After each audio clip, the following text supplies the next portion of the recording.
Muy bien.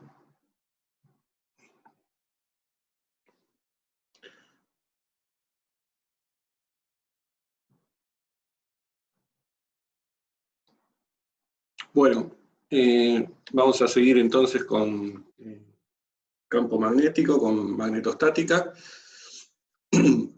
que ya arrancamos en la teórica en la clase anterior, el jueves anterior. Y allí habíamos terminado la clase con, a partir de la ley de Biot-Savart, que es la ley que da la fuerza entre dos cables de corriente, deducir cuál era la expresión para el campo magnético generado por una corriente, que es la expresión esta que está escrita aquí, a la izquierda de esta larga ecuación. Sí, el campo magnético es un campo vectorial, que sabemos que es el que actúa sobre las cargas en movimiento, o sea, que si una carga se mueve con una cierta velocidad y hay un campo magnético, va a sentir una fuerza que la hace desviar. Vimos también algo de trayectorias de partículas cargadas, solo una parte, hay mucho más para contar de esas cosas, de partículas cargadas aceleradas. Y bueno, como decía entonces, la expresión del campo magnético generado por una corriente en un cable conductor está dado por esta integral, que es una integral parecida a la del campo eléctrico, porque aparece este factor acá geométrico, que tiene que ver con la distancia del punto en donde yo estoy mirando el campo a el punto que lo genera, o los distintos puntos que lo generan, en este caso, dividida esa misma distancia al cubo. Pero bueno, una complicación nueva que aparece en el cálculo del campo magnético es este producto vectorial. Bueno, entonces lo que queda es esta expresión, que como dije sale de la ley de Biot-Savart. Esta parte que era la corriente por el diferencial de longitud, es lo que habíamos llamado el elemento de corriente, o la unidad que genera campo magnético, digamos, o las fuentes de campo magnético son las corrientes. Bueno, y esta es la constante kappa, que vimos después un poco sobre las unidades de campo magnético, y hablamos algo de Tesla, etc. Bien, bueno, entonces lo que vamos a hacer hoy es calcular el campo magnético por integración directa, o sea, aplicando directamente esta expresión, así como vimos con el campo eléctrico, cómo calcularlo por integración directa. Bueno, así como vimos con el campo eléctrico, que uno después podía emplear propiedades como la ley de Gauss para el campo eléctrico, que nos servirían, después nos sirven para calcular el campo eléctrico en ciertas configuraciones sencillas. Lo mismo va a pasar con el campo magnético, va a haber una ley que no va a ser la ley de Gauss, va a ser otra ley, de Ampère, que nos va a servir para calcularlo también en situaciones de simetría y de geometría sencillas.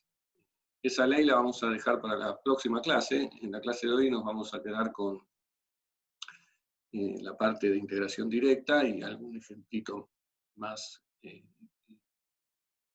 sobre alguna configuración de corriente más particular. Bien, y el primer ejemplo que vamos a mirar es el ejemplo por el cual se descubrió la relación que había entre corrientes y campo magnético.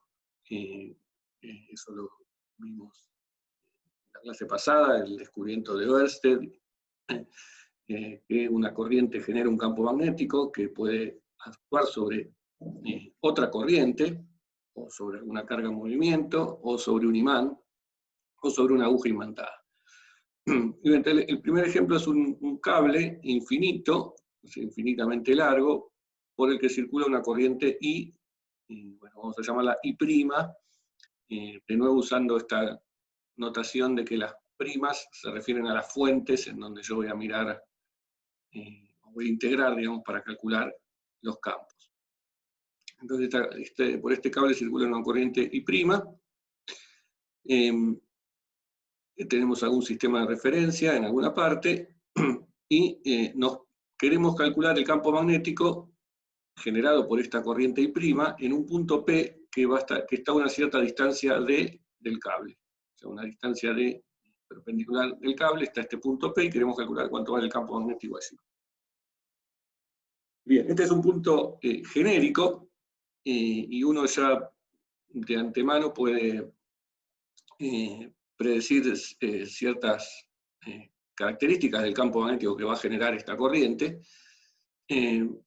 dada la simetría de la configuración, ¿no? Igual que hacíamos con el campo eléctrico, viendo consideraciones de simetría, uno podía sacar algunas cosas, ya saber de antemano algún comportamiento del campo eléctrico. No el valor exacto, que es lo que vamos a tratar de calcular, pero sí algunas propiedades.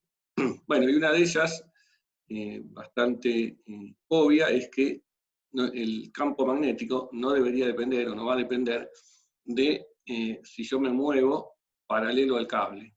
¿Sí? O sea, si en vez de este punto P me paro en un punto P por aquí, el campo magnético tendría que valer lo mismo. ¿Por qué? Porque el cable es infinito, la corriente que circula por ese cable es constante y prima, es la misma en cualquier punto del cable, es una corriente estacionaria, estamos viendo en toda esta parte corrientes estacionarias, o sea que son constantes a lo largo de los cables, y entonces, bueno, el campo magnético debería valer lo mismo en cualquier punto P que está a la misma distancia de este cable. Bien, y esa es una primera propiedad que vamos a usar. Entonces, supongamos ahora que estoy en algún punto P cualquiera, y apliquemos esta expresión para calcular el campo magnético en ese punto P. Bueno, lo que uno tiene que hacer acá es este producto vectorial entre el elemento de corriente. El elemento de corriente es un elemento definido sobre este cable. Si este cable está en esta dirección, que podemos llamar X, el diferencial de longitud vectorial a lo largo de ese cable es dx' por x. Le pongo la variable prima para indicar que voy a usar eso para integrar en las fuentes.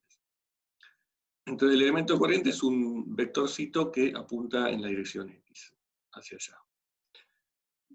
Este vector R menos R', que es el otro vector que interviene en este producto vectorial que tengo que hacer acá, este producto cruz, tiene que ver con el vector diferencia entre el punto, la posición P en la que yo estoy mirando el campo, y algún vector que esté sobre el cable, porque lo que voy a tener que hacer es integrar esto sobre a lo largo de todo el cable, variando el vector este R', que recorra todo el cable. Entonces, para algún punto cualquiera, sobre el cable, por ejemplo este que está acá, el vector R menos R' es un vector que está acá marcado en rojo, va del punto del cable hasta este punto P.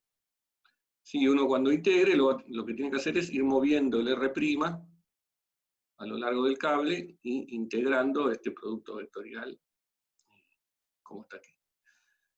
Entonces, los dos vectores que intervienen acá en este producto cruz son el R menos R', este rojo, y este DL'. Entonces esto da si uno hace el producto cruz de estas dos cosas, ¿qué me va a dar? Me va a dar algo que sale de la hoja de la pantalla, o del pizarrón, si esto fuese un pizarrón. ¿Correcto? O sea, el DL por DL, el DL', perdón, vector R menos R', es un vector que sale en la dirección hacia nosotros. Sale de la pantalla, y esa dirección, si a esta la llamamos X, a la vertical la llamamos Y, la podríamos llamar Z. O sea que el producto de este vectorial va a tener dirección en Z, cuando esté parado en este punto P. Y después su módulo es el módulo de cada uno de los vectores, o sea, el módulo de I del elemento de corriente I' dL', el módulo de R menos R', y el seno del ángulo. ¿Qué ángulo? El ángulo que forman estos dos vectores, ¿no? El R menos R' y el DL'. O sea, este ángulo que llamé acá.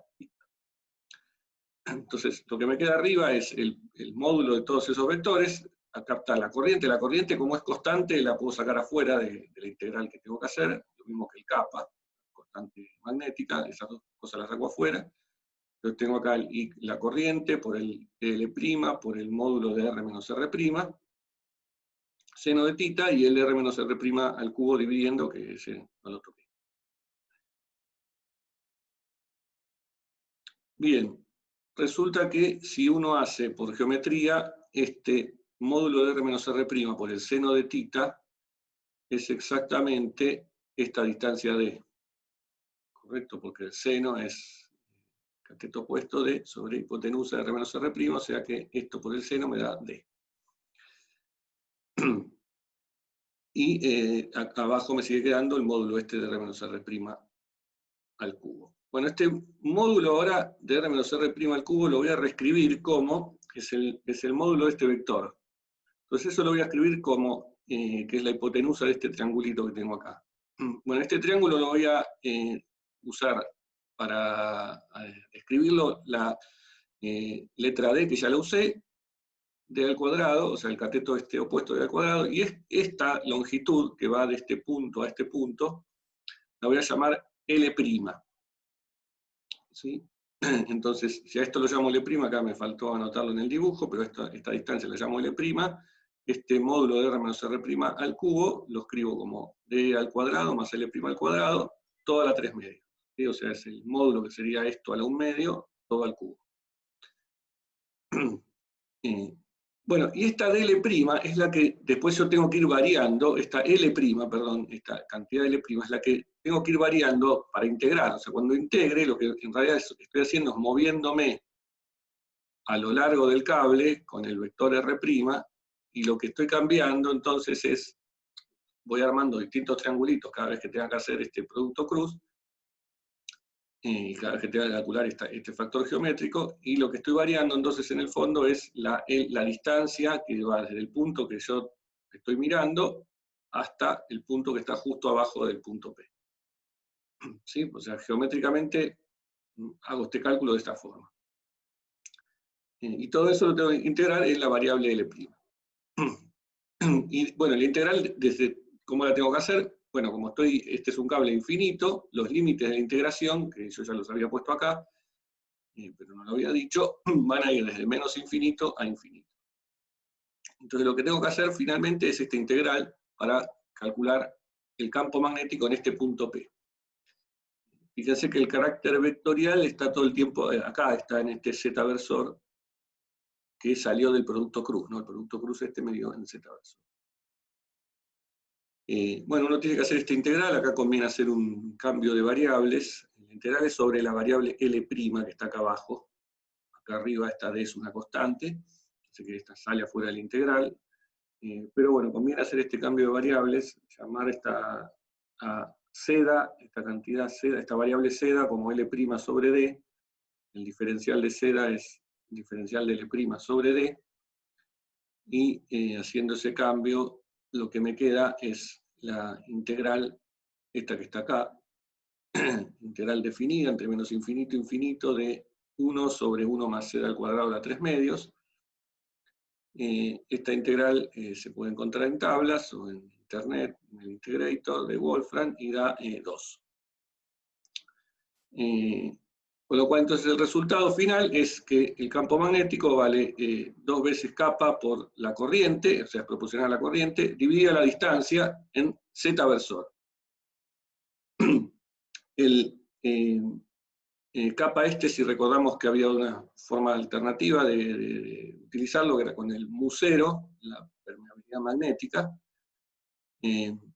Kappa es mu0 sobre 4pi, así que esto uno lo puede escribir con esta otra forma también empleada a veces, que es mu0 sobre 2pi y prima sobre d por z. Bien, bueno, este es el valor, como dije, en un punto P, y por simetría uno sabe que vale lo mismo en cualquier punto a lo largo del cable. Si me muevo así en esta dirección, de forma paralela al cable, va a valer lo mismo, el campo magnético. Y vemos que acá apunta en Z, es decir, que sale hacia afuera del pizarrón, ¿no? Recuerdo el eje X va hacia allá, el eje Y es el de la vertical, el Z es el que saldría del pizarrón o de la pantalla.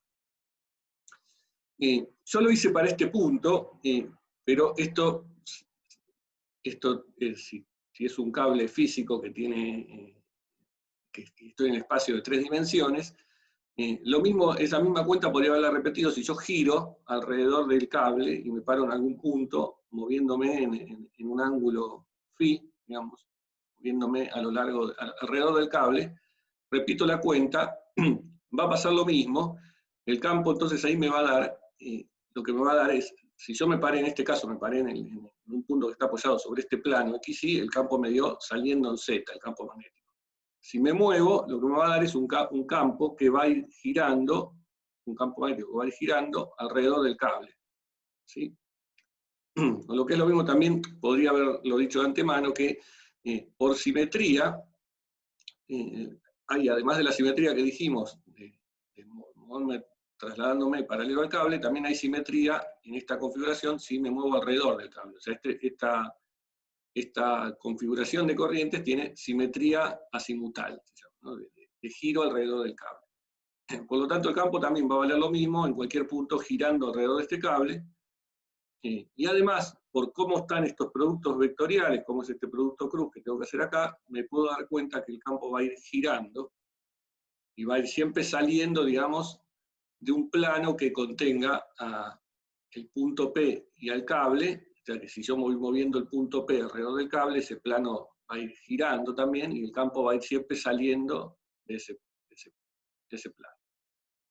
Entonces, el campo que queda, el campo magnético que queda, es lo que se llama un campo axial, o sea, pues tiene simetría axial, y lo voy a reescribir ahora en forma más general, de esta forma. O sea, es la constante esta que habíamos tenido, el valor físico que tenga el campo, mu0 sobre 2pi, si lo expreso con mu0, y prima sobre d, y en vez de poner z, pongo phi versor, donde entiendo por phi versor un vector que va girando alrededor del cable. O sea, el campo, si lo represento gráficamente o dibujo alguna línea de campo, tiene esta pinta, ¿no? Es una cosa, es un campo que se enrolla alrededor del cable.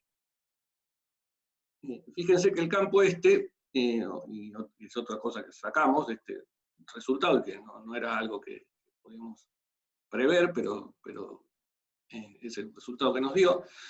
El campo va como 1 sobre la distancia. O sea, el campo, el campo magnético, a medida que me alejo del cable, disminuye en intensidad como 1 sobre la distancia. ¿Sí? Lo cual tiene sentido, si me voy muy lejos del cable, no siento ningún efecto y el campo se hace. Es parecido el resultado a lo que pasaba con el campo eléctrico de un hilo de carga, que habrán hecho posiblemente en las prácticas. En la teórica no vimos ese ejemplo, pero el campo eléctrico de un hilo cargado, o sea, un hilo con carga neta, va como 1 sobre la distancia del hilo. ¿Sí? Bien, acá el campo magnético también va como 1 sobre la distancia, solo que, bueno, la dirección y sentido que tiene el campo magnético es alrededor. Bien. Bueno. ¿Qué pasa si ahora tengo 2 cables? O sea, esto, no sé si hay alguna pregunta de la cuenta, es una cuenta que hicimos, eso es lo que nos da. Y es el primer campo, digamos, que obtenemos en forma teórica, dada una corriente. Y es el campo con el cual, o sea, es como empezamos a hablar de campo magnético, empezamos a hablar de campo magnético generado por corrientes y por cables. Entonces, habíamos visto que los experimentos mostraban que si uno tenía 2 cables por los cuales circulaba corriente, esos cables se atraían con una fuerza. La fuerza podía ser atractiva o repulsiva según el signo de las corrientes. Bueno, veamos si ahora podemos obtener eso en base a las cuentas que hicimos. Supongamos que tenemos entonces el ejemplo ese que vimos en la clase pasada de 2 cables, lo vimos cualitativamente o experimentalmente, digamos, y ahora queremos hacer la cuenta. Entonces tenemos un cable por el cual circula una corriente I y otro cable por el cual circula la corriente I'. El cable por el cual circula la corriente I', pensemos que es por ejemplo, el del ejemplo anterior, y sabemos que ese cable genera un campo magnético que está acá representado por estos puntos rojos. Es un campo, este es el campo magnético generado por I', que es un campo que gira alrededor de este cable, y por lo tanto en este plano, y si estoy parado en este cable, en el otro cable por el cual circula corriente I, el campo sale, como está dibujado acá, ¿no? Es un campo que sale en el eje Z, en este caso, si viendo el eje Z por el eje que sale de la pantalla. Bueno, ¿cómo es la fuerza que va a sentir el cable por el cual circula corriente I debido al campo magnético generado por el otro cable con corriente I'? Bien, la fuerza, esto también lo vimos en la clase pasada, se obtiene haciendo la integral del elemento de corriente sobre el cable en cuestión, en el cual estoy calculando la fuerza, producto cruz o producto vectorial con el campo magnético en ese punto. O sea que lo que tengo que hacer es esta cuenta, donde dice campo magnético voy a poner ahora el campo que obtuvimos recién, ¿sí? El campo generado por el otro cable, por el cable con corriente I'. Entonces reemplazo SB por esta expresión, y tengo que hacer este producto cruz. Bueno, para eso me tengo que fijar, siempre uno tiene que hacer estas cosas, fijarse en el producto cruz. El producto cruz que tengo que hacer acá es el producto del diferencial de longitud sobre este cable, es este que está acá en verde, producto vectorial, el campo magnético, este que está en rojo y sale. Bien, si hacen esa cuenta, les va a dar un vector F que apunta hacia abajo. ¿Sí? El DL va para allá, el campo magnético sale de la pantalla, el producto cruz da hacia abajo, da una fuerza hacia abajo. Esa fuerza, entonces, si llamé I al eje vertical, la voy a escribir en menos I versor. ¿Sí? Porque si llamo I al eje vertical hacia arriba, va a ser menos I versor. Y el módulo de esa fuerza está dado por todas estas cosas, ¿no? El campo magnético es mu0 sobre 2pi, I' sobre D, donde D, ¿qué es? D es la distancia entre los dos cables. ¿Sí? No lo había dicho, pero estos dos cables están corriendo en forma paralela y separados por una distancia D, ¿sí? Como estaban en el experimento los experimentos de Ørsted y de Ampère.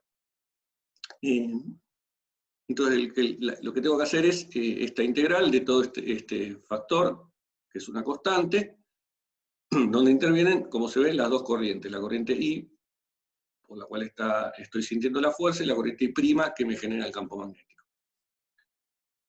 Bueno, todas estas constantes, como son constantes, salen afuera de la integral, y lo que a uno le queda es directamente la integral del diferencial de longitud sobre el cable, eso sería la longitud total del cable. Estrictamente, si estoy con dos cables infinitos, que es el resultado, ¿no?, que sacamos para el campo magnético, esta fuerza entonces daría infinita, porque esta L es infinita. Bien, entonces lo que por ahí tiene sentido, mejor, es hablar de la fuerza por unidad de longitud, que es dividir la fuerza total por la longitud, que es esta expresión que está acá, y eso me da la fuerza por unidad de longitud que va a sentir un cable debido a la presencia del otro. Una corriente debido a la presencia de la otra. Y queda este producto de las dos corrientes dividido la distancia entre ellas. Es decir, la fuerza se va a hacer tanto más intensa cuanto más cerca estén los cables uno del otro. Tiene el signo este dado por el menos acá y el producto de las dos corrientes. O sea, si las dos corrientes tienen el mismo signo, esta fuerza da de atracción. ¿Sí? O sea, calculamos en este caso la fuerza sobre el cable I y nos da una fuerza hacia abajo. Exactamente lo mismo puede hacer la fuerza sobre el cable I' debido al campo generado por el cable I. Y va a dar una fuerza hacia arriba en ese caso. O sea que la fuerza es atractiva si las dos corrientes van en el mismo sentido. Si van en sentidos opuestos, acá me va a aparecer un signo menos, que se me cancela con este menos, me va a quedar que la fuerza es de repulsión. Bien, bueno, esto, como dije, la cuenta en teoría la estamos haciendo para un cable infinito, pero es válido el resultado en forma bastante certera si los cables son muy largos. Estoy mirando un tramo entre esos dos cables y viendo la fuerza por unidad de longitud que siente ese tramo de cable. Bien, bueno, entonces recuperamos ahora obtenemos el valor cuantitativo de cuánto es la fuerza entre dos cables, cosa que habíamos visto antes en forma cualitativa, y lo entendemos ahora como la fuerza generada por esos campos magnéticos que se generan cuando uno tiene corrientes. Bien. Bueno, vamos bien. No sé si hay alguna pregunta hasta aquí. Esto es ABC de campo magnético, todas estas cosas hay que saberlas bien, ¿no? El campo magnético de un cable infinito es básico, todos lo deben saber. Sí, alguien tiene una pregunta. Tomás. Ese inversor va en la dirección que une ambos cables. Sí, exactamente, pero no lo dibujé acá. El eje Y va en la vertical. ¿Sí? En la dirección que une los dos cables, positivo hacia arriba. O sea, el eje X es en la horizontal, como siempre, y vertical hacia arriba, y Z sale de la pantalla.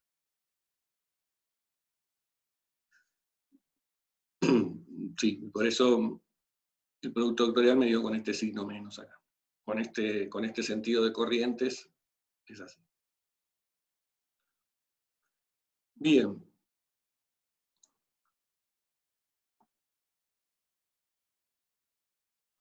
Bueno, vamos a ver ahora otra configuración de corrientes sobre la cual vamos a calcular alguna parte del campo magnético, no todo el campo magnético. ¿Sí? Porque, digamos, en el ejemplo anterior, en el del cable infinito, ese campo magnético que calculamos es el campo magnético en cualquier punto del espacio. O sea, obtuvimos un campo magnético para todo el espacio. O sea, en cualquier punto del espacio sabemos cuánto vale. Y es un campo que, como repito, se enrolla alrededor del cable. Bueno, el otro ejemplo que vamos a considerar es este que se llama una aspira. Bueno, en primer lugar, ¿qué es una aspira? Una aspira, en lo más genérico, en la forma más genérica de una aspira, es un conductor delgado, cerrado, por el cual circula una corriente estacionaria I.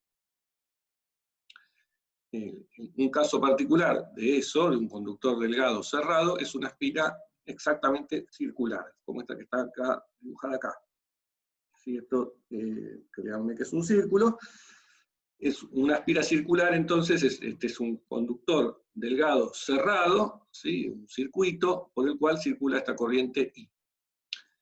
En este caso, esta aspira tiene radio A, y como dije, es un caso particular de una aspira. Uno puede también tener una aspira que sea un cuadrado, una aspira cuadrada, o una aspira deforme, con un círculo deformado, o una elipse, o lo que sea. Todas esas son aspiras en su versión más general. Caso particular y más sencillo, es una aspira de forma perfectamente circular. Y lo que vamos a calcular ahora es el campo magnético. Esto obviamente entonces es un conductor por el cual circula corriente y genera campo magnético, ¿no? Sabemos ya que las corrientes generan campo magnético. Entonces vamos a calcular el campo magnético que genera esta aspira circular, pero sobre el eje de la aspira. ¿Qué es el eje de la aspira? Es un eje que pase justo por el centro de la aspira en forma perpendicular, el eje perpendicular que atraviesa la aspira. O sea que vamos a calcular el campo magnético solo a lo largo de ese eje. ¿Sí? Que es en la única parte en donde esta integral que nos da la expresión genérica del campo magnético para cualquier punto del espacio, ¿sí? Acá está otra vez la expresión con la cual empezamos la clase. Esto sirve para cualquier punto del espacio, pero analíticamente la cuenta se puede hacer solamente, en este caso, sobre el eje de la aspira. Si uno se mueve un poco y se mueve a cualquier otro punto, ya esta integral hay que hacerla en forma numérica. Bien, entonces quedémonos con ese caso nada más, que nos va a dar igual una idea de cómo es el campo magnético en la aspira, o al menos una parte.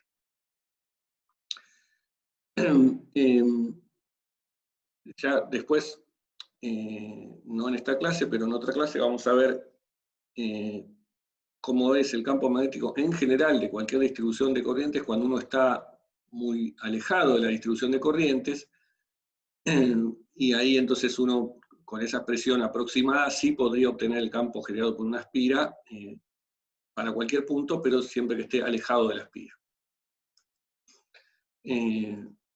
Por ahora, quedémonos con esta expresión exacta, que va a ser exacta. Bien, entonces tengo que hacer otra vez una integral.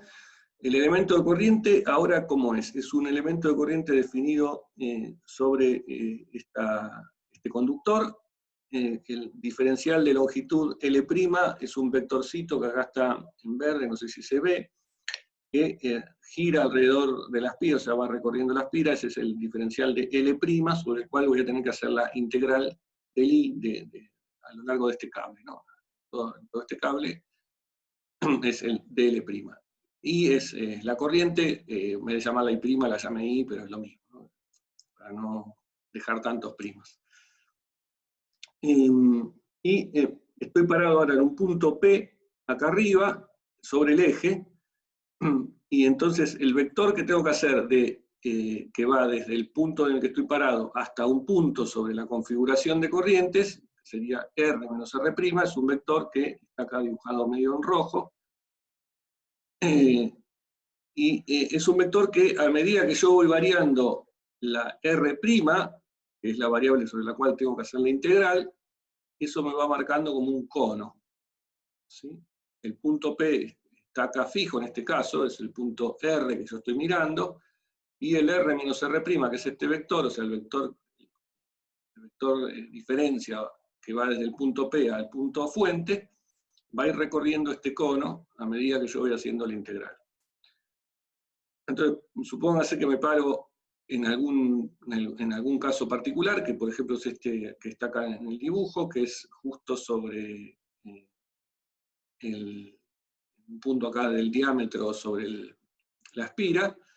Entonces lo que tengo que hacer es el producto vectorial entre dL', que sale acá, saldría de la pantalla, acá está dibujado medio en perspectiva, y R menos R', que es este vector acá. O sea, tengo que hacer el producto vectorial entre estos dos vectores, el que está en verde y este que está en rojo.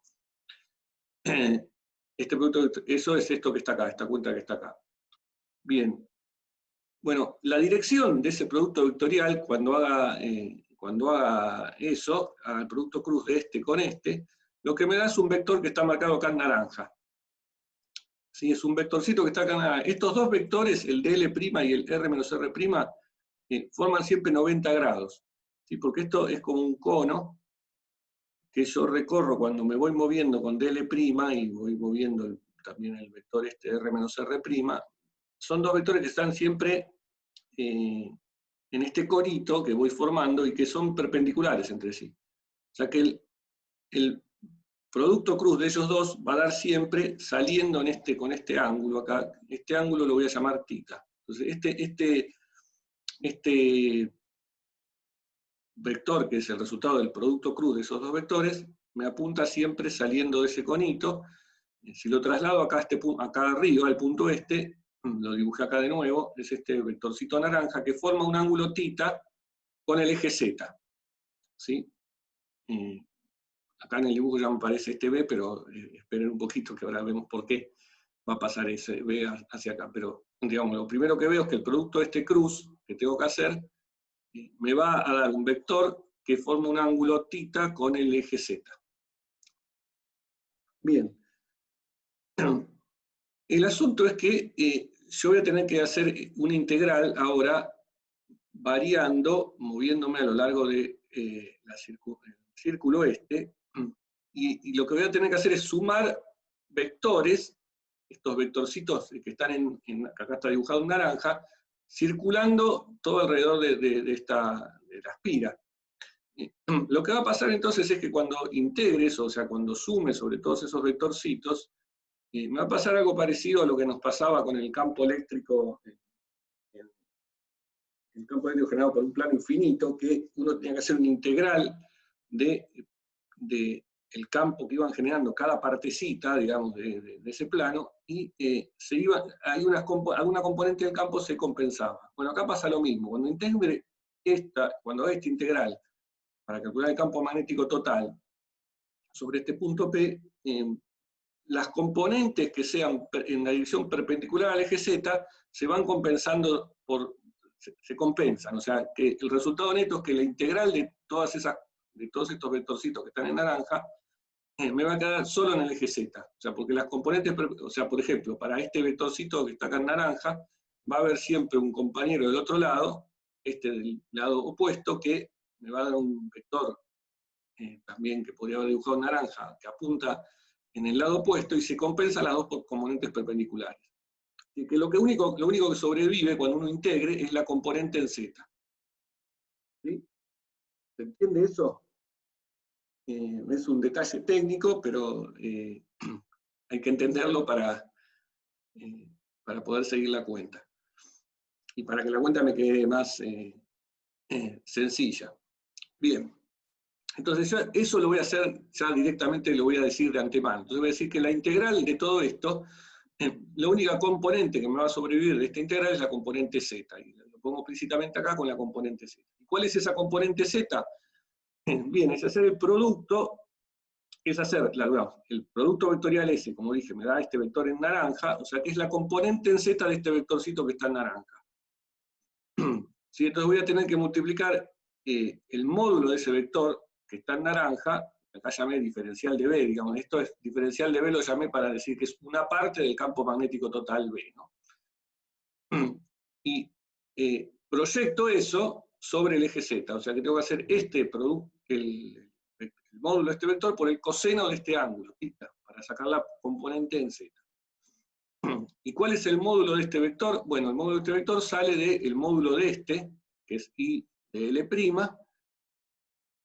el módulo de este, que es R menos R', y nada más. ¿Por qué acá no interviene ningún seno del ángulo? ¿No? Porque si uno tendría que hacer el módulo del producto cruz entre estos dos vectores, como vimos en el ejemplo anterior en el cable infinito, en el producto cruz siempre interviene el seno del ángulo para sacar el módulo, interviene el seno del ángulo entre los dos vectores. Bien, pero como les había dicho antes, estos dos vectores son siempre perpendiculares.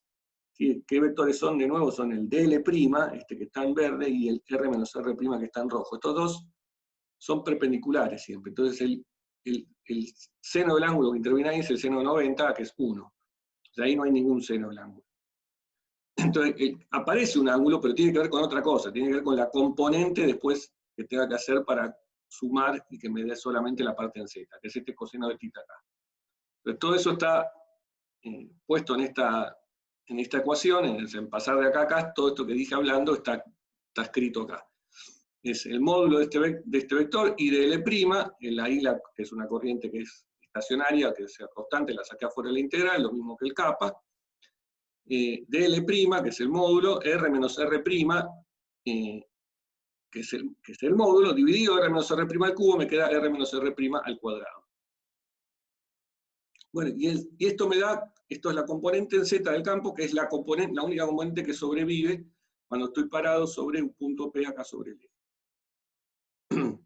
¿Sí? Fíjense que, y bueno, y ahora voy a seguir un poquito más, pero fíjense que es clave en este paso de aquí a aquí, para ir de aquí, de esta primera expresión, la expresión general, a esta otra, es clave que esté sobre un punto sobre el eje de la espira. ¿Por qué? Porque ahí puedo usar esa cosa de que los campos generados por cada pedacito de corriente se compensan en la dirección perpendicular. Si yo me paro en algún otro punto asimétrico por acá, no voy a poder decir eso, no me va a quedar que se compensan necesariamente las componentes. Pero acá justo pasa eso. Y también tiene que ver la perfecta simetría que tiene esta espira, ¿no? Esto vale para una espira perfectamente circular. La espira es de cualquier otra forma, no necesariamente va a pasar que se compense nada. Bien, por eso este es un caso muy, muy particular, como la mayoría de las cosas que se pueden hacer analíticamente son siempre configuraciones sencillas. Después uno, si tiene una configuración más complicada, aproxima y dice, bueno, vale más o menos esto, lo que tengo en este caso. Bien, bueno, un poco más de geometría, el coseno de este ángulo θ, acá está, la geometría está acá, justo en esta, el renglón este que está acá abajo. R menos R' al cuadrado, que es lo que aparece acá, es el largo de este vector, o sea, el módulo, y eso es A cuadrado, el radio de la espira, más Z cuadrado, que tiene Z, Z es la coordenada Z del punto P en donde yo estoy mirando. O sea, esa coordenada Z del punto P la voy a llamar Z. Entonces esto me queda A cuadrado más Z cuadrado. ¿Sí? Es directamente la hipotenusa al cuadrado. El diferencial de longitud sobre la circunferencia lo voy a escribir usando un ángulo φ de recorrido alrededor de la circunferencia, o sea, el ángulo azimutal de recorrer así, de los polares, o sea que el diferencial de longitud lo puedo escribir como un radio por diferencial de φ. ¿Sí? Es el arco de esta circunferencia. Y el coseno de tita es el coseno de este ángulo, que por geometría, este otro ángulo que está de acá dibujado sería 90 menos pi, o sea, pi sobre 2, 90 menos tita. Pi sobre 2 menos tita es este ángulo, y tengo que hacer el coseno de este ángulo, el coseno perdón, tengo que hacer el coseno de tita. El coseno de tita es el seno de este ángulo complementario, eso es lo que quiero decir, y el seno de este ángulo complementario, o sea, el seno de 90 menos tita, es A sobre la hipotenusa, que es el módulo. O sea, que me queda A sobre A cuadrado más Z cuadrado al 1 medio. Ese es el coseno de tita que interviene acá. Entonces hago todos esos reemplazos, reemplazo esto que aparece acá por A cuadrado más Z cuadrado, el de L' por esto, y el coseno de tita por esto, y me queda que tengo que integrar este factor que está acá. ¿Sí? La integral la tengo que hacer ¿en qué cosa? La tengo que hacer sobre L', que ahora la cambié por estas coordenadas polares, o sea que la integral la tengo que hacer en φ, en el ángulo, y tengo que hacerlo alrededor de toda la circunferencia, o sea que voy a ir desde 0 a 2pi en un diferencial de φ. Bueno, fíjense que no tengo nada que integrar porque todo lo que me quedó adentro de la integral es constante para φ. ¿Sí? Me quedó z es la coordenada en z del punto P, pero es un punto que yo me paré acá y lo dejo fijo para calcular el campo magnético ahí.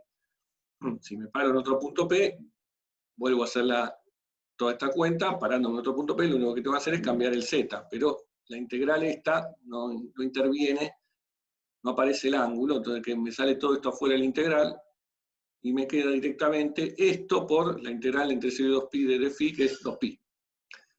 O sea que el campo sobre el eje, puedo decir exactamente que vale esto, es 2pi, ese 2pi sale de haber integrado, kappa por i, ¿qué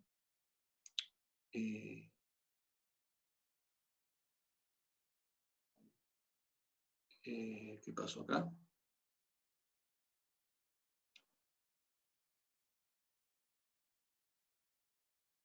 Acá hay algo que está mal.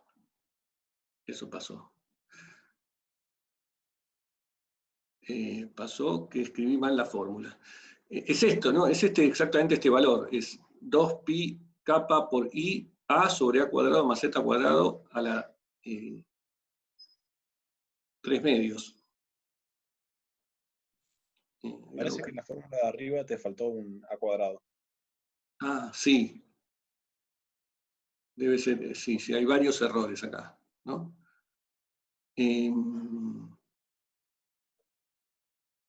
Sí, en esta me faltó un a cuadrado porque eso sale de...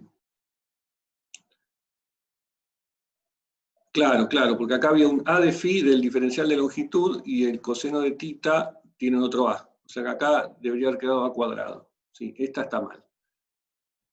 Y ese es un error. Y el otro error es... esto está bien. Esto acá va a 3 medios, está bien porque es esta cantidad a cuadrado más z cuadrado más por esta cantidad, por esto a cuadrado más a la 1 medio, o sea que me queda a 3 medios. O sea que acá está bien el a cuadrado, pero lo que falta acá es el 3 medios. O sea que tengo un error acá y un error acá. Y acá debería haber quedado 3 medios. Bueno, como no me gustan estos errores, a ver si los puedo cambiar. ¿Dónde estamos?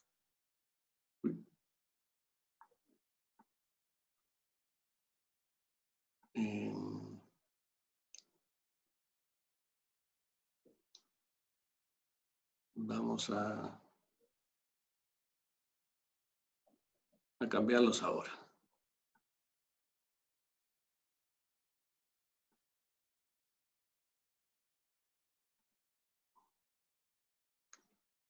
Voy a poner los anteojos porque no veo nada.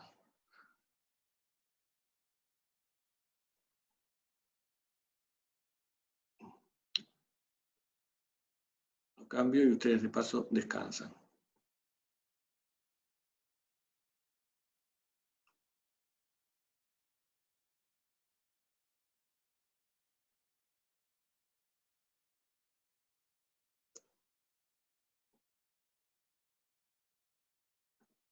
Ahí cambiamos uno.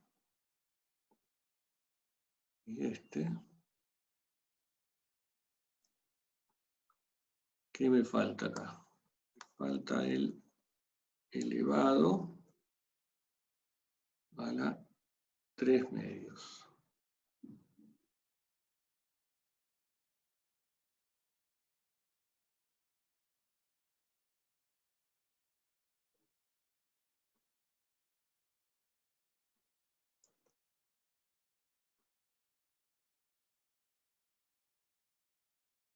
Bien. Bueno, esto que hice acá es, ustedes lo conocen, ¿no? El látex, y creo que a veces con Facundo en las clases usan un editor de látex online que hay. Este es uno que viene con un complemento que viene de en Google, en las presentaciones de Google uno puede escribir estas fórmulas. Es la forma en que se escriben los papers, después cuando sean físicos, recibidos, uno usa este lenguaje para escribir, pero bueno, también en la carrera uno lo usa, ¿no? Antes de recibirse. Bien, estoy diciendo cualquier cosa. Quedó bien, ¿no? Ahora creo que está bien, si no me equivoco. Después tengo que...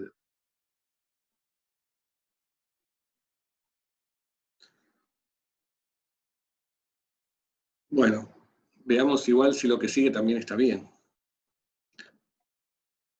Perdí el puntero, acá está el puntero. Bueno, este es el resultado final del campo sobre el eje. Bueno, como que el campo me depende de Z, ¿no? El campo apunta en Z, primero, y además depende de la coordenada Z, de la posición o de la distancia a la que estoy del centro de la espira. Ah, bueno, no lo había dicho, pero el origen lo tomé en el centro de la espira, ¿sí? Para hacer las cosas bien fáciles. O sea que esta Z es esta altura. Había quedado, digamos, implícito por la cuenta que hice, pero es esta Z. A medida que me voy alejando, el campo disminuye. Si estoy parado justo sobre el eje, o sea, justo en el medio de la espira, en el centro de la espira, el campo vale algo, y vale ahí justo su valor máximo, tiene su valor máximo, que resulta de poner acá Z igual a 0.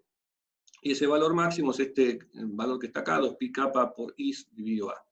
¿Que creo que está bien? Sí, porque si esto vale 0, queda a al cubo acá abajo, y al cuadrado me queda 1 sobre a. ¿Sí? Ese es el valor máximo que tiene el campo justo sobre el centro de la espira. Para cualquier otro valor de z, va a ir disminuyendo respecto de este valor, y tiende a 0 cuando z tiende a infinito. Lo que puedo mirar es cuánto vale para puntos muy alejados de la espira, o sea, para valores de z mucho mayores que su radio. Y esto hay que tener un poco de cuidado acá. Para z mucho más grande que a, el a cuadrado lo puedo despreciar, me queda z al cuadrado a la 3 medios. Eso es el módulo de z al cubo, porque z puede tener signo, y cuando uno le saca la raíz hay que tener en cuenta que si z es negativo, esto tiene que haber siempre positivo, y entonces tengo que poner el módulo. ¿Sí? O sea, si yo dejara esto sin el módulo, dejase z al cubo, me daría un campo que cambia de signo cuando cruzo el centro de la espira, y eso no ocurre. El campo apunta siempre para el mismo lado. Un campo magnético. El campo magnético apunta siguiendo la regla de la mano derecha, ¿no? Si tengo una corriente que va así, una corriente que circula en este sentido, el campo me da hacia arriba. Entonces, si la corriente la hubiese tenido para el otro lado, o sea, en sentido horario, el campo magnético me iba a apuntar hacia abajo. Y el campo magnético entonces me queda va como 1 sobre z al cubo. ¿Sí? Disminuye con la distancia a la espira, al centro de la espira, como 1 sobre la distancia al cubo. Es proporcional a la corriente, es proporcional también al radio de la espira al cuadrado. Bueno, una forma alternativa de escribir este mismo resultado es usando que el producto de pi por el radio de la espira al cuadrado es el área de la espira, que la voy a llamar S, o sea, S es pi por A al cuadrado, y entonces esto se puede escribir también como 2 kappa I por S dividido Z al cubo en Z. Y otra cosa más, un nombre que se le da a una cantidad que se llama S vector, y es la superficie orientada de la espira, es el área de la espira por Z versor, que es la normal a la espira. ¿Sí? En este caso la espira estaba dibujada acá en este plano, y Z versor es un versor que sale perpendicular a la espira, es la normal, entonces una cantidad que uno puede definir es la superficie orientada de la espira, que es el área por la normal. ¿Sí? En este caso, entonces, el área por la normal es pi al cuadrado por Z versor. Y al producto de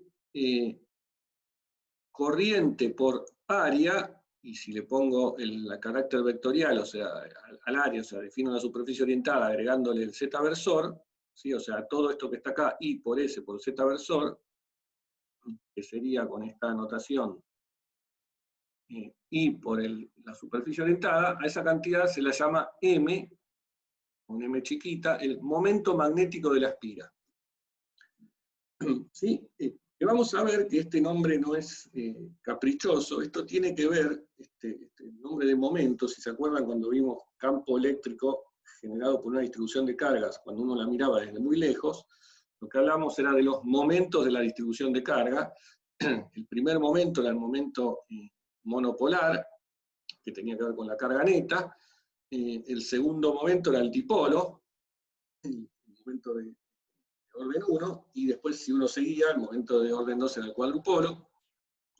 Bueno, con el campo magnético vamos a ver que uno puede hacer lo mismo, calcular el campo magnético lejos de la distribución de corrientes, en este caso, en vez de las fuentes del campo magnético son las corrientes,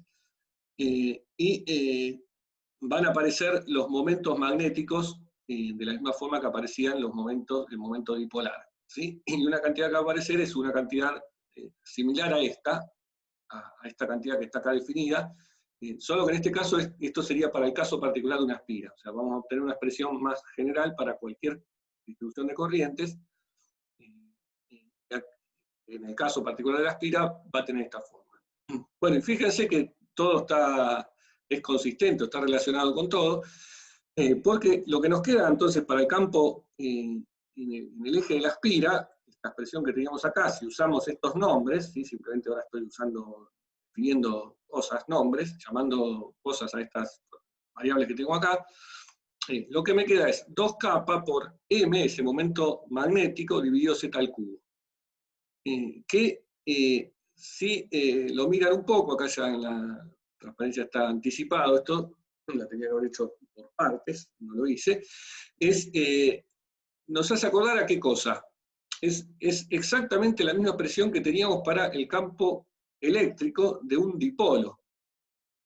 ¿Sí? El campo eléctrico de un dipolo sobre el eje del dipolo tenía esta pinta, ¿sí? Eso hay que repasar y volver varias clases atrás a la primera parte de la materia, cuando vimos el campo generado por un dipolo, que es un dipolo en una configuración de una carga negativa y una positiva separadas a una pequeña distancia, ese campo sobre lo habíamos calculado para cualquier punto del espacio, en particular si uno se fijaba en la fórmula sobre el eje del dipolo, sobre el eje, el dipolo estaba puesto en el eje Z, tenía esta expresión, o sea que esta expresión es exactamente igual si uno hace la identificación de cambiar el dipolo, el momento dipolar eléctrico, por el momento magnético, ¿verdad? O sea, cambio P por M, y la constante eléctrica acá la cambio por kappa, la constante magnética, me queda la misma presión matemática.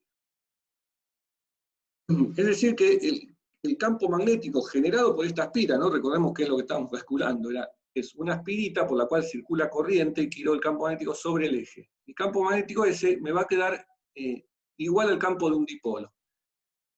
Bien, la cosa es más general, y cuando veamos, digo, campo magnético visto de una distribución de corrientes vista desde muy lejos, lo que vamos a ver que esa equivalencia es completa y que, dado una distribución que tenga un momento magnético, que sería el caso este de la espira, que tiene este momento magnético, vista desde muy lejos, el campo magnético que eso genera es como el campo de un dipolo. O sea que el campo, que nosotros solamente hicimos la cuenta analítica sobre el eje, si uno lo hace para cualquier punto fuera del eje, lo que le va a dar es el campo es idéntico al campo de un dipolo eléctrico, o sea que va a tener esta pinta.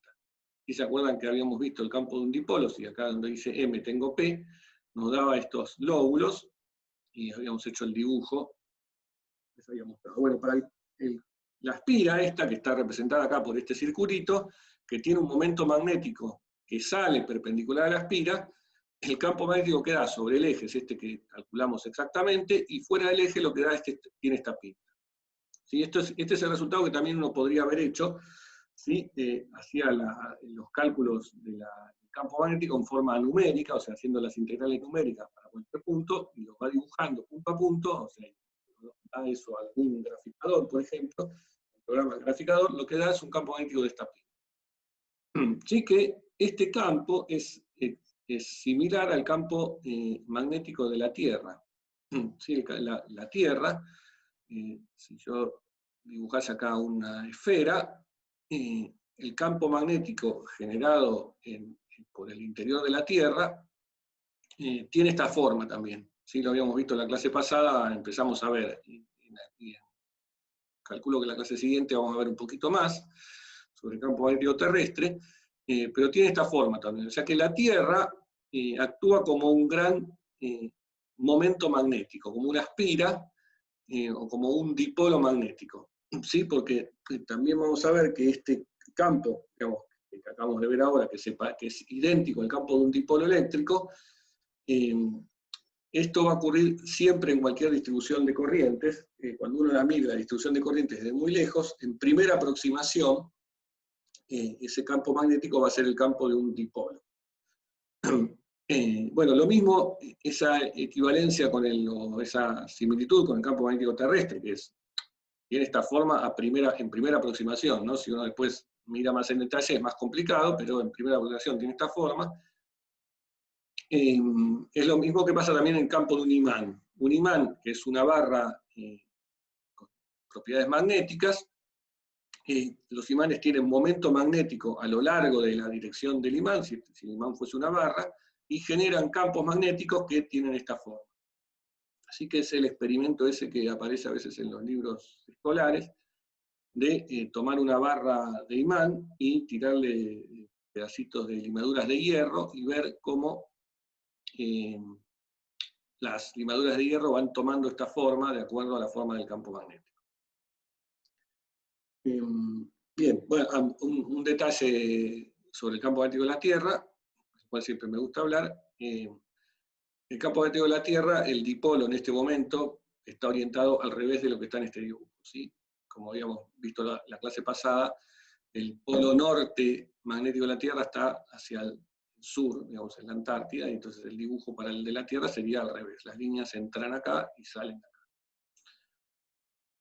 Bien. Bueno, ¿cómo estamos? 10:15. No sé si tienen alguna pregunta sobre esto. Perdí el chat a todo esto. Acá está el chat. Pablo, ¿te puedo hacer una pregunta por acá? Yo tengo una duda de cómo es con el tema de los imanes en particular, pero en general, digamos, por ahora es como que cuando hay una corriente se genera un campo magnético, y sobre una corriente o algo una carga que se mueve con alguna velocidad puede sufrir fuerza magnética. Pero un imán, no sé si, yo creo que por lo pronto diría que no tiene corriente. ¿Cómo es que tiene campo magnético o genera un campo magnético? Bueno, eso lo vamos a ver cuando veamos campo magnético en los medios materiales, pero sí tienen corrientes. Las corrientes salen de los átomos que constituyen ese imán, son materiales particulares, cuyos átomos tienen justamente un momento magnético. Tienen corrientes, las corrientes salen de los movimientos de los electrones en esos átomos. Los electrones, al moverse, generan una pequeña corrientita, o sea, generan un pequeño momento magnético que es el que genera ese campo, como en este ejemplo. O sea, uno puede pensar un átomo como una pequeña espirita sobre la cual está circulando esa corriente. Ahora, el asunto es que en la mayoría de los materiales esos átomos y esas corrientes están desordenadas. Y entonces, siempre en un átomo uno puede pensarlo como una cosa por la cual está circulando una corriente, pero si están desordenadas y uno apunta hacia un lado, otro apunta hacia el otro, y se están moviendo encima, la corriente, el momento neto que van a dar es cero. Pero en algunos materiales que tienen propiedades particulares se pueden alinear, de la misma forma que pasaba con los medios eléctricos cuando uno hablaba de los medios que tenían polarización permanente, ¿sí? Esos medios tenían, cada átomo lo pensamos como un pequeño dipolito, y esos dipolitos se podían ordenar, alinear, y en algunos materiales eso pasaba a forma permanente. Acá lo mismo pasa con los medios magnéticos. Entonces, si esos medios, los momentos magnéticos se alinean, generan un campo magnético. Y esa es la forma, y esa es la aplicación de lo que es un imán. Básicamente son medios que tienen los momentos magnéticos orientados de los átomos, todos para el mismo lado. O sea, todos tirando para el mismo lado. Perfecto, perfecto. Gracias. Muy bien.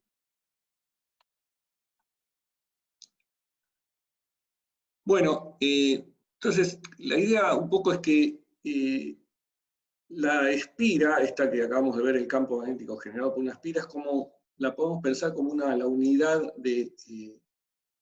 es lo que genera campo magnético. Es como, ya sabemos que las corrientes, aprendimos que las corrientes generan campos magnéticos, como que la espira es como si fuese la unidad de, la unidad de carga, la cantidad de para el campo magnético es el equivalente de la carga para el campo eléctrico, ¿no? La carga genera campo eléctrico, y ahora podemos pensar las espiras como pequeñas unidades generadoras de campo magnético. Y de hecho, como lo que dije justo antes, el ejemplo anticipado de lo que era un imán, uno lo puede pensar como un conjunto de espiritas que cada una tira un campo magnético, y entonces esa idea de que la espira sirve como un generador de campo magnético la vamos a pensar, y ese concepto lo vamos a tener en presente. Y entonces, lo mismo que pasaba con los dipolos, cuando uno pensaba en un dipolito como una distribución de dos cargas, y quería saber qué le pasaba a un dipolo si yo lo traía a un lugar donde ya había un campo eléctrico. Ahora veamos un poco, una cuenta, de qué pasa si yo traigo una espira a un lugar donde ya hay un campo magnético. O sea, la pregunta es, y lo que vamos a querer calcular es, la fuerza y el torque, el momento o la cupla que siente una espira cuando la traigo a un lugar donde ya hay un campo magnético externo, ¿sí? Que es este campo magnético en rojo que está acá, y traigo esta espira en negro a esta región donde hay un campo magnético, ¿sí? O sea, estoy ahora mirando el efecto que tiene el campo magnético sobre la espira, y no el campo que genera la espira, ¿no? El campo que genera la espira, ya lo aprendimos recién, es un campo tipo dipolar, pero ahora imaginemos que la espira es una cosa chiquitita y la traigo y quiero ver qué efecto siente cuando la traigo, la pongo en un lugar donde hay un campo magnético intenso. Bien, ese campo magnético vamos a hacer la cuenta solo para el caso en el que sea constante. ¿Sí? No vamos a dejar la expresión genérica como hicimos para el caso del dipolo y el campo eléctrico, sino que solamente se puede hacer, pero no la vamos a precisar. Solo vamos a hacer la cuenta en el caso del campo magnético uniforme, que entonces es equivalente a decir que la espira es chiquitita. O sea, queremos ver el efecto que tiene un campo magnético sobre una espira chiquitita, ¿sí? Porque si la espira es chiquita, su radio es chico, pensar que la espira ve un campo magnético lo va a ver siempre como uniforme porque es chiquita la espira. O sea, no va a ver, si la espira es grande, como esta que está justo en el dibujo, la espira puede ver variaciones del campo magnético a medida que uno va calculando el efecto que tiene el campo sobre cada parte de la espira, pero si la espira es chiquita es como que ve todo el tiempo el mismo campo magnético. Pero bueno, ¿cómo calculamos la fuerza? Bien, sabemos que la fuerza sobre una parte de la espira, sobre un elemento corriente de la espira, es I, el producto vectorial entre el elemento de corriente y el campo magnético. Para calcular la fuerza total tengo que integrar esto sobre toda la espira. O sea, tengo que hacer la integral, que es una integral cerrada, porque recorro este circuito cerrado, de I de L vector B. Bueno, uso acá que la corriente es constante, estamos con corrientes estacionarias, aunque la saco afuera de la integral, y también el campo magnético constante es una hipótesis que estoy suponiendo. Entonces esto también sale afuera de la integral, o sea que me queda la integral solamente del diferencial de línea a lo largo de toda la espira, producto vectorial B. Y bueno, esto da 0, ¿por qué? Porque la integral del diferencial de línea, solamente el diferencial de línea, con carácter vectorial, cuando recorro toda la circunferencia, es 0, ¿no? Siempre voy a encontrar un pedacito de diferencial de línea que se compensa con el otro, y cuando le doy carácter vectorial, insisto, si esto no tuviese el vector acá arriba, me daría la longitud de la espira, ¿no? Pero como tiene el vector, fluye la dirección y la integral total me da 0. O sea que la fuerza neta que hace un campo magnético uniforme sobre una espira es nula. ¿Sí? Lo mismo que pasaba con un campo eléctrico uniforme sobre un dipolo que le hacía fuerza neta 0, ¿sí? Porque tiraba con la misma intensidad de cada una de las dos cargas, pero en sentido opuesto. Bueno, acá la fuerza neta magnética sobre cada pedacito se va compensando con la del otro y el total da 0. El torque, bueno, hay que hacer la cuenta. Para hacer la cuenta del torque uno tiene que hacer el producto vectorial entre R, vector posición desde algún origen, que puedo tomar el centro de la espira, producto vectorial, la fuerza. La fuerza es la fuerza aplicada a cada pedacito de la espira, que es, de nuevo, el elemento corriente I de L, vector B. Pero tengo que hacer este producto vectorial triple para hacer el torque entre R, I de L y B. Y acá voy a usar una propiedad conocida de este producto vectorial triple, que es la regla de la vaca menos el caballo, vaca con B larga. Si uno le pone letras A, B y C a estos tres vectores, queda B a C menos C a B. Eso es lo de vaca con B larga menos caballo. Si uno aplica esa regla, queda esto. Bueno, hay que identificar bien quién es A, quién es B y quién es C, y encima acá B aparece, B es C, ¿no? En esa regla, pero da esto, no importa. Esto, uno lo repasa esa fórmula, la busca en algún lado, y el resultado es esta cuenta que está acá. Queda entonces el producto escalar de R con B por el vector de L, menos el producto escalar de R con DL por el vector B. Y la corriente está ahí, que es un escalar, sale afuera, la escribo acá aparte.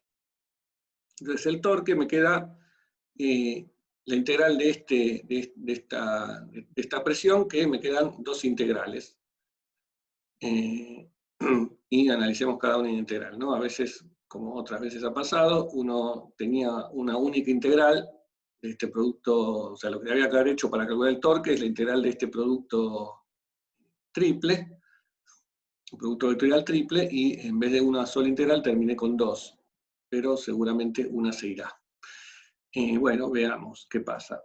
Si hacemos la integral de la primera parte, que es la integral de esto, el producto escalar R por B, diferencial de longitud, acá voy a usar una versión del teorema de Stokes, que reemplazo la integral esta de línea por la integral del producto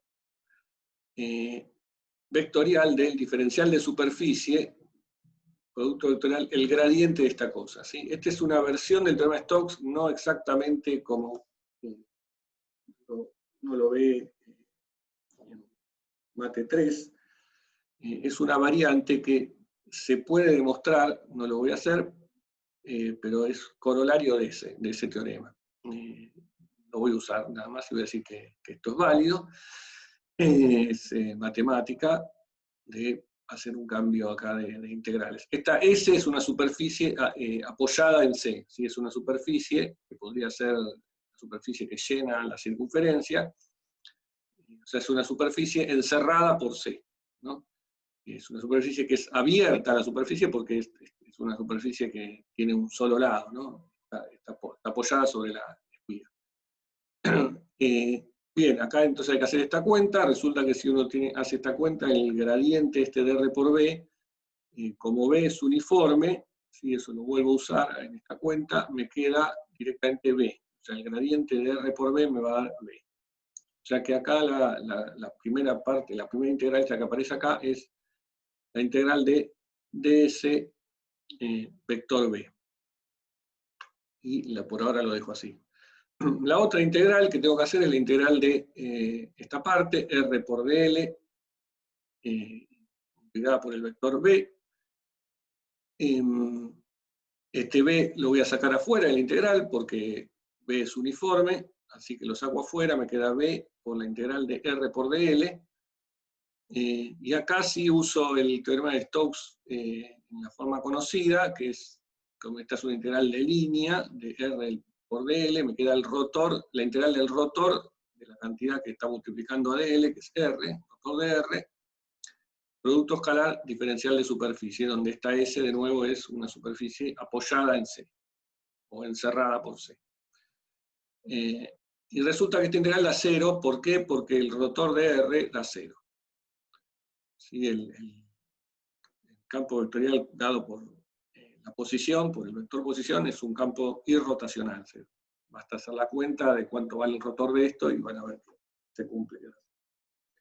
O sea que, tal como uno esperaba, una de las integrales se anula. Entonces me queda de nuevo una única integral, que es la integral de esto, y esto es lo que me da el torque total. El torque total es la integral de esta cosa, que si junto ahora la corriente con el diferencial de superficie, ¿qué obtengo? Bien, bueno, y otra cosa más, saco el B afuera, porque B es uniforme, B es constante, entonces lo saco afuera de la integral, y me queda la integral de esto, que sería la superficie multiplicada por la corriente. Bueno, a eso lo vuelvo a llamar el momento magnético, como habíamos llamado antes, para la espiga esa circular, lo que me queda es el momento magnético y por la integral en la superficie apoyada del diferencial de superficie. Esta es la definición un poco más general de lo que es el momento magnético de una espiga. Esta cuenta que estoy haciendo acá vale para una espiga de cualquier forma. No estoy usando en ninguna parte que la espiga sea exactamente circular. Lo único que estoy usando es que es una espiga que es cerrada. ¿Sí? Lo usé acá para decir que esto valía 0. Y nada más. Y para decir que todo el tiempo son integrales de líneas cerradas. Bueno, esta es la definición genérica, y lo que me queda entonces es que el torque que siente la espiga es el producto cruz o vectorial del momento magnético de la espiga, producto vectorial con el campo magnético. ¿Sí? Bueno, este producto vectorial, este momento magnético, perdón, este es el momento magnético de la espiga, que vuelve a aparecer acá. Habíamos visto que es un vector, un vectorcito que sale perpendicular a la espiga. ¿Sí? En el caso de la espiga circular habíamos visto que iba en el eje Z. Entonces este M que está acá, que tiene que ver con, fíjense, con el diferencial de superficie orientada, va a apuntar en general en la dirección perpendicular donde está la espiga. O sea que el efecto del campo magnético es alinear, ¿sí? Porque queda este producto vectorial, alinear el momento magnético de la espiga con el campo magnético.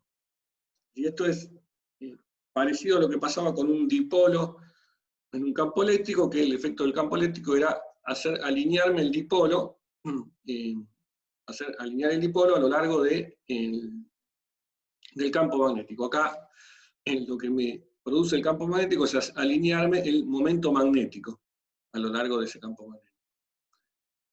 ¿Sí? Entonces esto nos da un indicio también de lo que va a pasar en los medios materiales, que si uno tiene pequeños momentos magnéticos generados por los átomos, y uno prende un campo magnético y lo aplica sobre ese material, eso lo que va a hacer es alinear los momentos magnéticos de todos esos átomos, y me va a generar a su vez entonces esa alineación de momentos magnéticos me va a generar un campo magnético generado por ese material. ¿Sí? Eso va a pasar y lo vamos a ver cuando veamos medios magnéticos, la descripción matemática de esa situación. Bien. Bueno.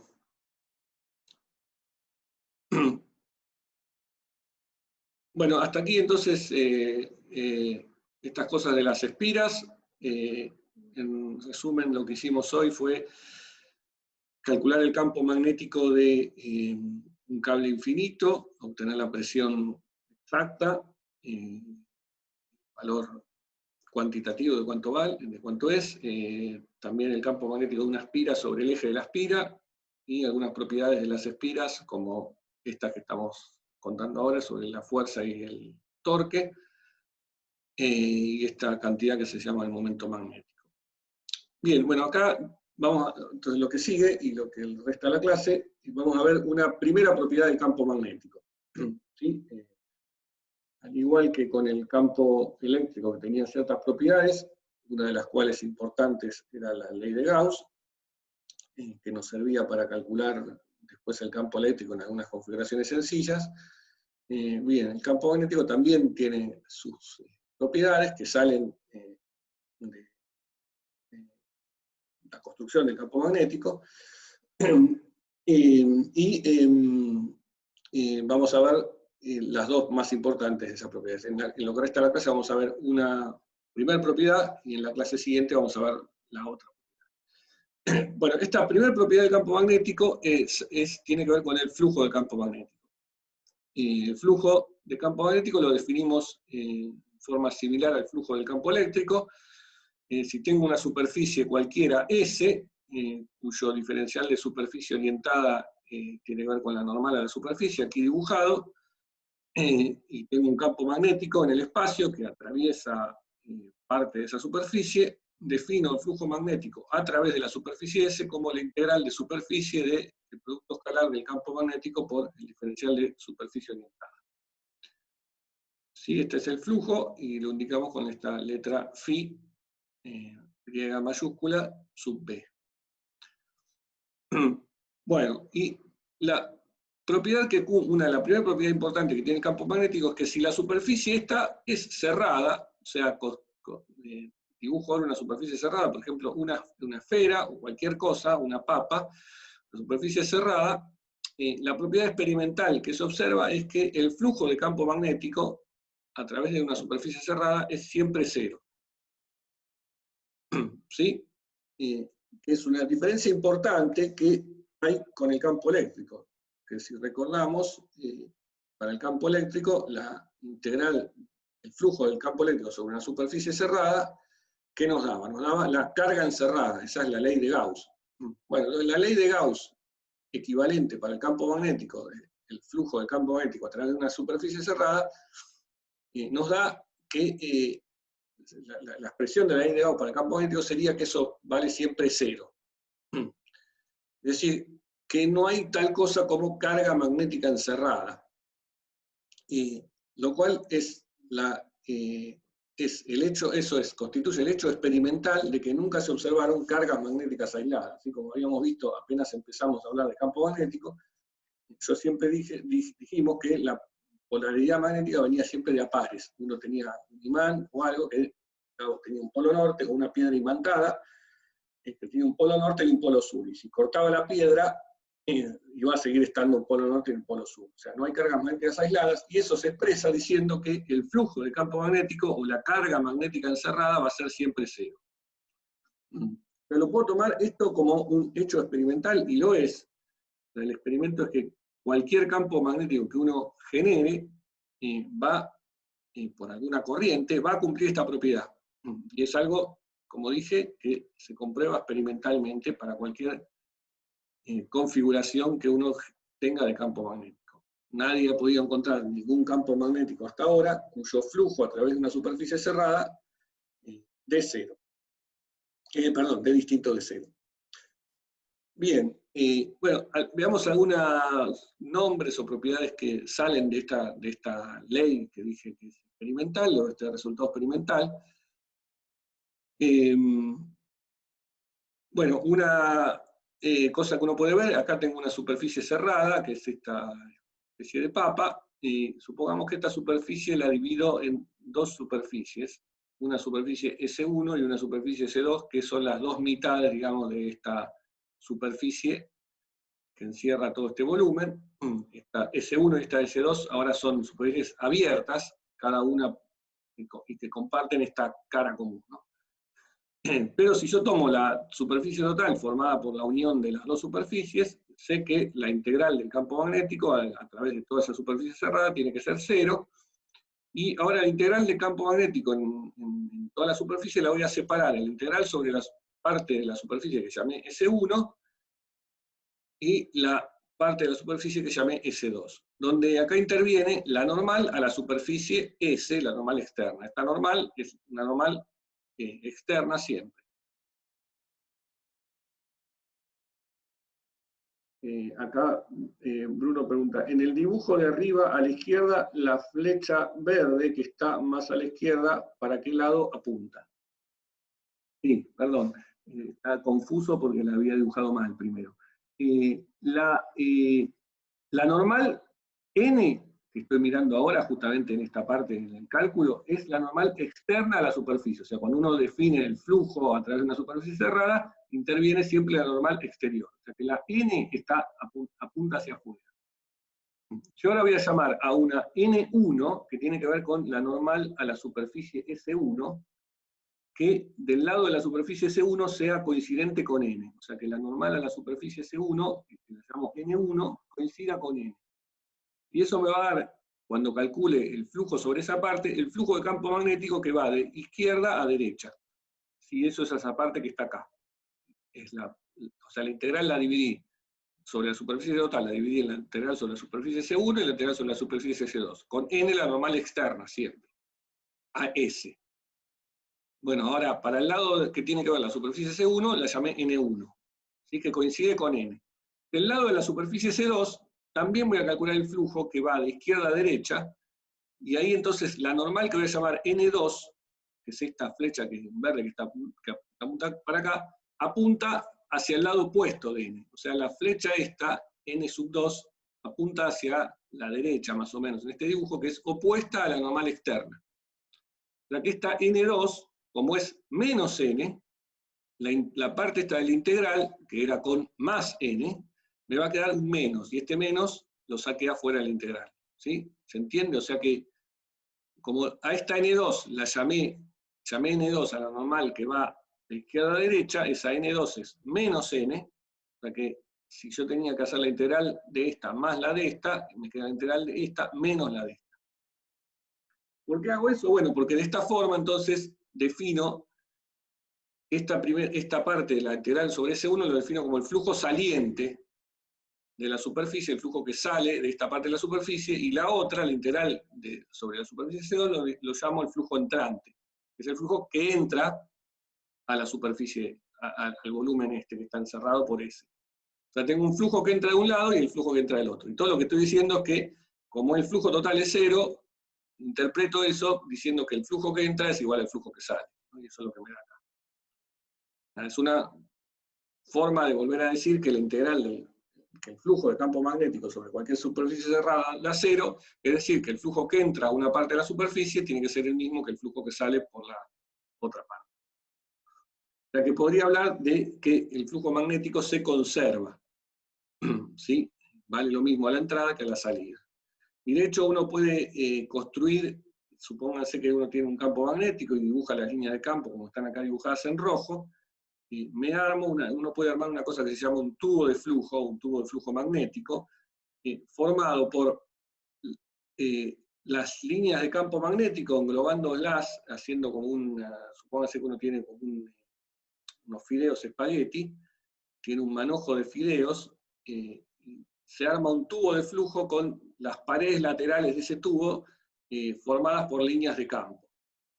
Y las paredes transversales las defino como la pared de salida, o la cara de salida y la cara de entrada. O sea, me defino agarro un conjunto de líneas, me trazo un circulito acá, como está marcado en línea punteada, y me armo un tubo de flujo que, por el otro lado, tiene esta superficie de salida. Bueno, y acá también vale entonces lo mismo, si yo construyo un volumen encerrado por las siguientes superficies. Por un lado la tapa esta de entrada, por el otro lado la tapa de salida, y por otro lado la tapa lateral, o la superficie lateral, el flujo neto total de campo magnético en esta superficie cerrada sé que tiene que valer 0. Entonces eso lo separo en 3 integrales. Una, la integral sobre la tapa de entrada, otra la integral sobre la tapa de salida, y otra la integral sobre la superficie lateral. Son estas 3 integrales que aparecen acá. Resulta que la integral sobre y hago lo mismo que hice antes, ¿no? La integral sobre la tapa de entrada, llamo N2 a la normal que entra, que se opone a la normal externa que acá estaría saliendo. O sea que esta N2 es menos N. O sea que la contribución de la integral sobre esta tapa me va a dar un signo menos, si uso N2. Sobre la superficie de salida que tengo N1, ahí N1 coincide con la normal externa, o sea que ahí me da un signo más, si uso N1, y esta parte que está acá. Y en la superficie lateral, el campo magnético, por construcción de cómo es este tubo de flujo, la normal es siempre perpendicular al campo magnético, ¿no? Porque definí el tubo de flujo englobando las líneas, y las líneas tienen justo la propiedad de que el campo magnético sea perpendicular a esa superficie, o sea, esa N. Entonces la contribución sobre la superficie lateral del flujo es 0. O sea, en otras palabras, el campo aéreo fluye a lo largo del tubo de flujo, y no sale de ese tubo de flujo. Esa es casi la definición de un tubo de flujo. Entonces lo que me queda es la integral de la tapa de entrada menos la integral de la tapa de salida, o que, lo mismo que dijimos antes, el flujo saliente menos el flujo entrante, que la integral total me tiene que dar 0, o sea que el flujo saliente es igual al flujo entrante. Un tubo de flujo es algo por el cual uno entra, es como si fuese un tubo, un caño de fluido, la analogía es esa, por el cual entra fluido por un lado y sale fluido por el otro de ese caño, y se conserva el caudal del fluido. Eso pasa en un fluido incompresible. Bueno, en el campo magnético pasa lo mismo. Si uno construye un tubo de campo magnético, el flujo de campo magnético que entra es el mismo que el que sale. Pablo, perdón. Sí.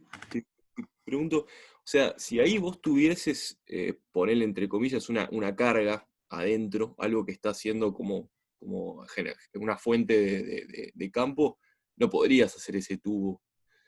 ¿No es un poco, no sé, me sonó como que podía llegar a resultar circular, probar con un tubo de estos que como que no tenés flujo saliente, porque para construirte ese tubo tenés que asumir que no hay como algo que esté generando flujo saliente adentro. No sé si me explico, y por ahí no está tan bien. Sí, pero lo que pasa es que si yo tengo una carga, esa carga me genera un campo eléctrico, pero ya sabemos que no hay cargas magnéticas. O sea, es una propiedad esa que tengo que tener presente siempre. No hay nada aislado que me genere un campo magnético. El campo magnético me lo generan corrientes, nada más. Las corrientes no son cosas aisladas, son unas cosas por las cuales está circulando, las cargas se están moviendo, y circulan además. Claro, yo pregunto, o sea, uno asume, como que esto no está probando que vos no tenés cargas magnéticas, sino que estás asumiendo que tenés cargas magnéticas, y que no tenés cargas magnéticas, y por eso lo podés dibujar, digamos, sería...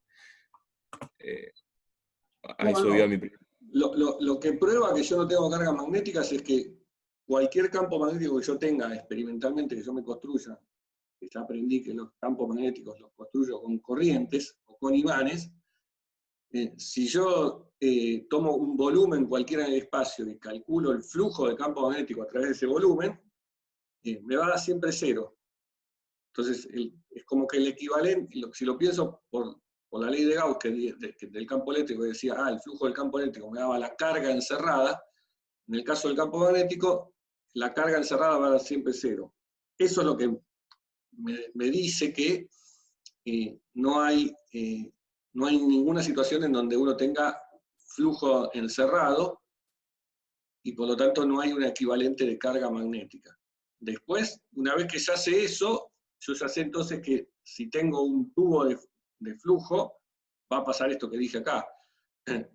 Si yo a ese tubo de flujo le agrego una carga eléctrica encerrada ahí, sé que por más que esté esa carga eléctrica, experimentalmente, si yo mido el campo magnético generado por otra cosa, porque esa carga no me va a generar campo magnético, ¿no? Si está quieta. Si miro el campo magnético generado por alguna corriente que estaba por ahí, la presencia de esa carga no va a influir en nada sobre el campo magnético. ¿Ok? O sea, me va a seguir valiendo que el campo magnético, experimentalmente, yo lo voy a medir y voy a calcular el flujo, me va a dar 0. Entonces puedo decir, es como que compruebe, digamos, es agregarle un efecto más a mi experimento. Claro. El experimento sería, suponete uno tiene un campo magnético generado por una corriente, cualquiera, y va y mide el flujo en cualquier superficie cerrada. Bueno, ahora agarrá y mete una carga ahí en el medio, volvé a hacer el experimento, te va a volver a dar que no hay ningún flujo magnético encerrado, por más que esté esa carga ahí. Buenísimo. Buenísimo. Gracias.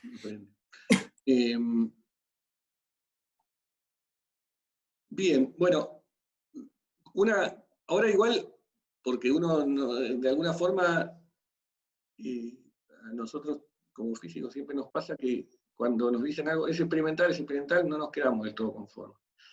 Deberíamos, porque es lo último que nos asegura que las cosas, que nuestros modelos están bien.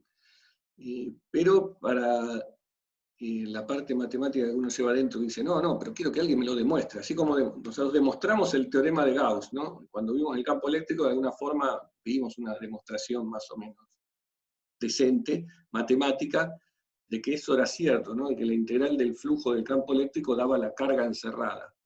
Si se acuerdan, esa demostración partía de una ley, que es la ley de Coulomb. O sea, lo que en realidad vimos es que la ley de Coulomb implicaba que la ley de Gauss. O sea, la ley de Gauss era consecuencia de la ley de Coulomb.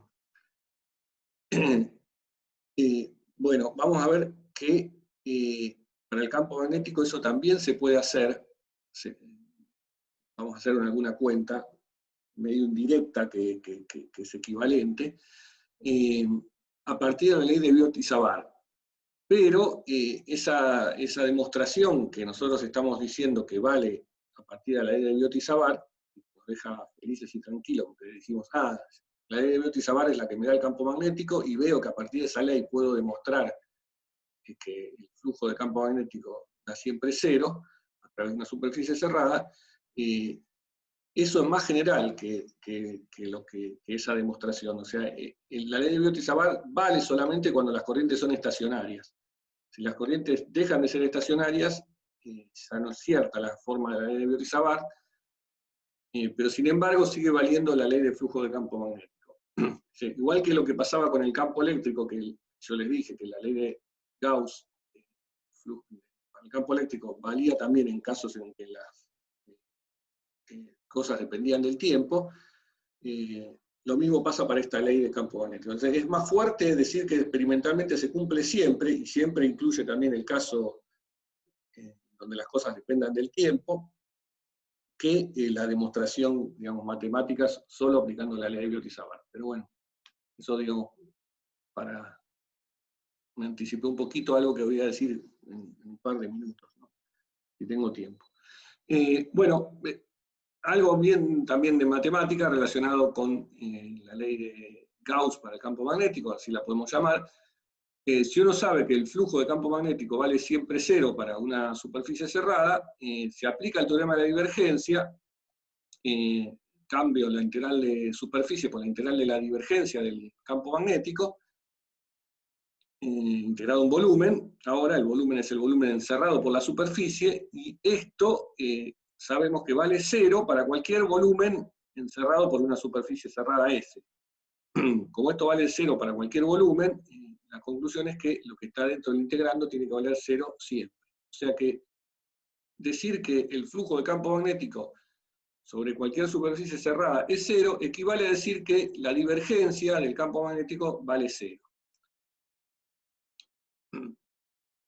¿Está bien? Entonces esta es otra, sería como la forma diferencial o forma local de decir la ley de Gauss del campo magnético. Si recuerdan, para el campo eléctrico, la forma diferencial lo que nos decía es que la divergencia del campo eléctrico era la densidad de carga, dividido epsilon cero. Bueno, acá para el campo magnético lo que vemos es que el campo magnético cumple con esta propiedad. Su divergencia da siempre cero, o sea, no hay tal cosa como densidad de carga magnética. O sea, vuelvo a decir de una y otra forma que no hay carga magnética, no hay monopolos magnéticos. Bien, entonces esta es una propiedad matemática y geométrica que tiene que cumplir cualquier campo magnético. Otra cosa que nos dice esta ley, ¿no?, que podemos decir de nuevo que es una ley experimental, es que las líneas de campo no salen ni entran de ningún lado, ¿no? Porque acordémonos que si uno tenía un campo eléctrico, su divergencia tenía que ver de dónde salían las líneas de campo eléctrico. Habíamos visto que las líneas salían de las cargas, o sea, las cargas son las fuentes de campo eléctrico y son los lugares donde sale o entran las líneas. En cambio, la línea de campo magnético, si su divergencia vale cero, no salen ni entran a ningún lado, son siempre líneas cerradas. Las líneas de campo magnético van a ser siempre cerradas, como es en el caso del ejemplo el primer ejemplo que vimos del campo magnético de un cable, donde la línea de campo magnético eran curvas que encierran a esa corriente, pero son siempre cerradas, o sea, no salen ni entran en una parte, dan siempre líneas cerradas. Lo mismo en el caso del campo generado por la aspira, ahí vimos que tenían la forma de las líneas de un dipolo, de nuevo son líneas que salen. O bien, que puede darse el caso, si tengo un campo magnético uniforme, que las líneas sean que sigan en forma indefinida. En realidad, indefinida no hay tal cosa como indefinido, o infinito, sino que lo que pasa es que por ahí se cierran a distancias muy largas. Bien, bueno, y otra consecuencia matemática de esto, de que la divergencia... Sí. Sí, perdón. Sí. Se va el audio un poco.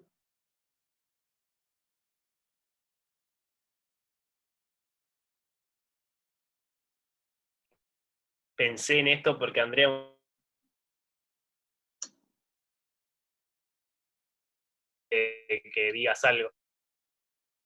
No sé si todos escucharon. El campo del Espira... Sí.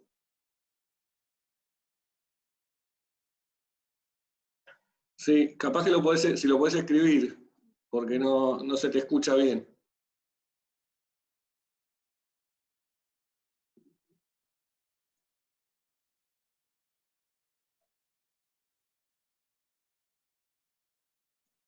Bueno. ¿Qué vamos a escuchar? No. Se corta. Capaz que es difícil escribirlo, pero si lo podés escribir, yo lo leo. Lo escribís por el chat. No, te pregunto después mejor. Te Bueno. mando una pregunta escrita después, porque si no, no vamos a estar 3 horas. Bueno, dale. Gracias. Bien. Bueno, una propiedad matemática también, esta es una propiedad matemática, ¿no? El campo tiene siempre divergencia cero. Es que cuando un campo vectorial, bueno, o sea, que sea continuo, qué sé yo, como suponemos siempre, si un campo vectorial tiene divergencia cero, entonces siempre se puede obtener como el rotor de otro campo. ¿Sí? O sea, esto es lo mismo que decir que, y vale, y es cuestión de que hagan la cuenta y lo prueben, si hacen la divergencia del rotor de un campo cualquiera, va a dar siempre cero. ¿Sí? Así como existía esa propiedad de que si uno hace el rotor del gradiente da siempre cero, que es el caso, por ejemplo, del rotor del gradiente del potencial eléctrico, o sea que el rotor del campo eléctrico da siempre cero, la divergencia del rotor también da siempre cero. Y eso sale aplicando la definición de divergencia y rotor, simplemente. Para cualquier campo vectorial que tenga derivadas, digamos, que se pueda derivar, agarren, calculen el rotor de ese campo y calculen la divergencia, va a dar 0, ¿sí? Porque el rotor, como tiene restas de derivadas, y después cuando hace uno la divergencia vuelve a derivar, y quedan derivadas segundas cruzadas, quedan las derivadas segundas cruzadas en varias partes, y se van cancelando todas, va a dar 0. Con lo cual, si un campo, lo que uno puede decir es la inversa, que si un campo tiene divergencia 0, es el rotor de alguien. Pero para el campo magnético, como cumple que su divergencia da 0, es ese alguien, del cual es el campo magnético del rotor, se llama potencial vector. ¿Sí? Con el nombre de potencial, digamos, porque es un campo del cual uno deriva el campo magnético, ¿sí? En forma análoga a lo que uno tenía con el campo eléctrico, que lo podía derivar de un potencial, acá lo deriva, pero en realidad más que deriva es rotorea, no sé cómo decirlo. Fíjese además que este potencial es un campo vectorial, ¿no? A diferencia del potencial eléctrico, que era un campo escalar, esto es un campo vectorial. Esto, digamos, no tiene nada que ver con que el campo magnético sea conservativo o no, es una propiedad matemática diferente, ¿no? Porque estamos hablando de diferentes operadores, como la divergencia y el rotor, no es lo mismo que el rotor y el gradiente. Y de hecho, como habíamos visto en la clase pasada, la energía que siempre introduce el campo magnético es 0, ¿no? El campo magnético no hace trabajo, sí puede cambiar las trayectorias de las partículas, y es muy importante por eso, pero no les entrega energía cinética. Entonces, esto de potencial vector es un nombre, nada más, no hay que pensarlo tanto como algo asociado a una conservación de nada. Y además, fíjense que está definido a menos de un gradiente este potencial vector. ¿Por qué? Porque si uno define, supóngase que construyo un potencial vector que yo llamo A', que sea el potencial vector original que tenía, más el gradiente de cualquier función. Si le tomo el rotor a este A', me queda el rotor de A, más el rotor del gradiente. Pero el rotor del gradiente, como acabamos de recordar recién, el rotor del gradiente vale siempre 0. O sea, el gradiente de cualquier campo, ¿no? De cualquier campo escalar acá F, el rotor de eso va a dar siempre 0. O sea que el rotor, si uno tiene un potencial vector A, y le suma el gradiente de cualquier función, cualquier cosa, o sea, el gradiente del potencial eléctrico, no importa, el gradiente de cualquier función, sirve también como potencial vector, porque cuando le toma el rotor me va a dar lo mismo, y por lo tanto me va a dar el mismo campo magnético.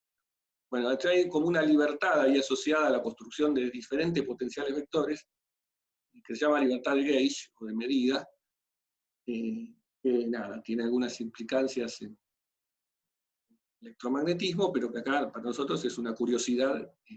De todas formas, creo que en la práctica, en los ejercicios no hay nada con el potencial vector, si no me equivoco, pero me equivoco. Acá en la teórica lo vemos y cumplimos en introducir ese campo vectorial. Bueno, y acá viene algo quizás interesante para los que les gusta las cosas matemáticas y bien establecidas.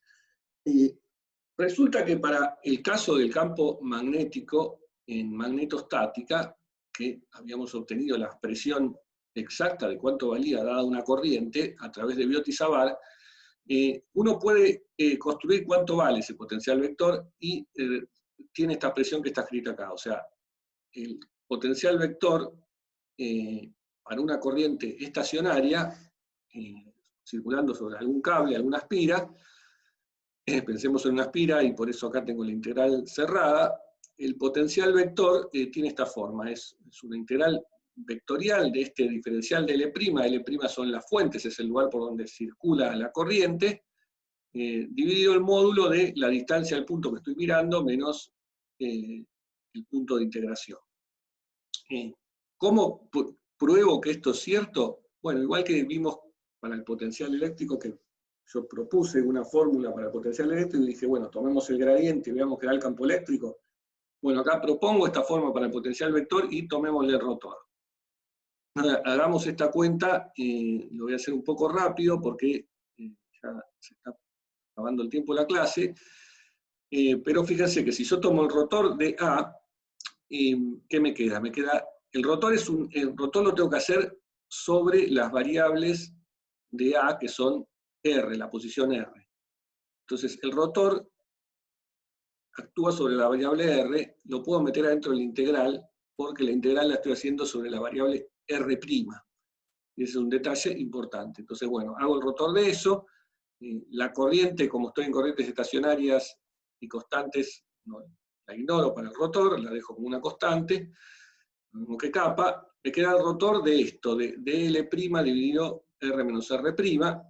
Acá voy a aplicar una propiedad de una identidad vectorial que dice que el rotor de algo se puede escribir como el rotor de algo, que es un campo escalar, que es 1 sobre R menos R' por este campo vectorial, que es de L', es el gradiente del escalar multiplicado por el vector S. Bueno, esta cantidad, como no depende de la posición, me queda también como una constante como vector, ¿no?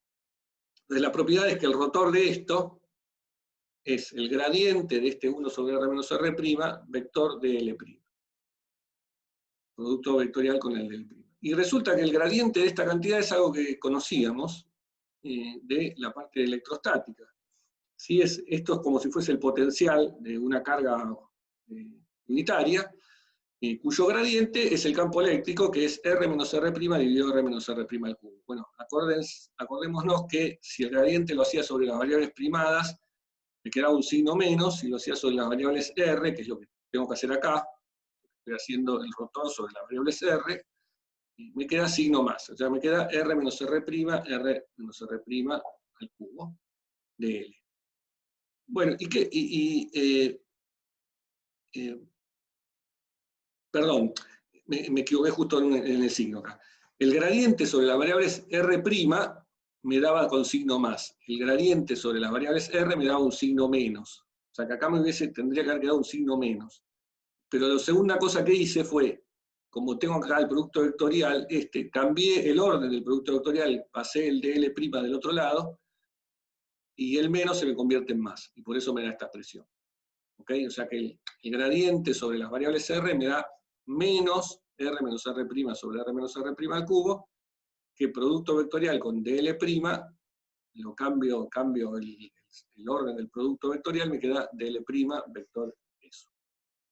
Bueno, y esto es exactamente el campo magnético, generado por la espira con corriente I'. ¿Sí? Fíjense que esta expresión que me quedó acá es exactamente la que tenemos del campo magnético, que sale de la ley de Biot-Savart. O sea que vi, aunque sea para el caso de una espira con corriente estacionaria, sobre la cual vale la ley de Biot-Savart, que obtuve un campo vectorial, que es este A, cuyo rotor me da el campo magnético. Bueno, fíjense que esta es la demostración entonces de que, como encontré un campo tal que, estoy probando dos cosas. Primero, que este es el famoso potencial vector, tal que su rotor da el campo magnético. Y segundo, que el campo magnético lo puedo obtener como el rotor de alguien. Por lo tanto, su divergencia, la divergencia de B va a ser la divergencia del rotor de A, y va a dar 0. O sea, esta es la demostración de que la divergencia de B da 0. ¿Correcto? O sea, acá mostré matemáticamente, al menos para el caso de una corriente estacionaria, para el cual sabemos que esta es la expresión del campo magnético, que la divergencia de esto da 0. O sea, la ley de Gauss para el campo magnético queda demostrada, por lo menos para corrientes estacionarias, y con lo cual, que es lo que habíamos visto que valía experimentalmente. Bien, bueno, o sea que esta ley de Biot-Savart es consistente con el experimento. Bueno, eso quería dejarlo remarcado. Esto se puede extender para corrientes en volumen. Acá estamos viendo por ahora, y todos los ejemplos que vimos eran corrientes en cables, conductores. Si uno tiene una corriente circulando por un volumen, ahí las cosas hay que describirlas utilizando la densidad de corriente, y la densidad de corriente, en ese caso, la expresión del potencial vector, si tengo una densidad de corriente en volumen, consiste en cambiar este IDL, el elemento de corriente, por JDB.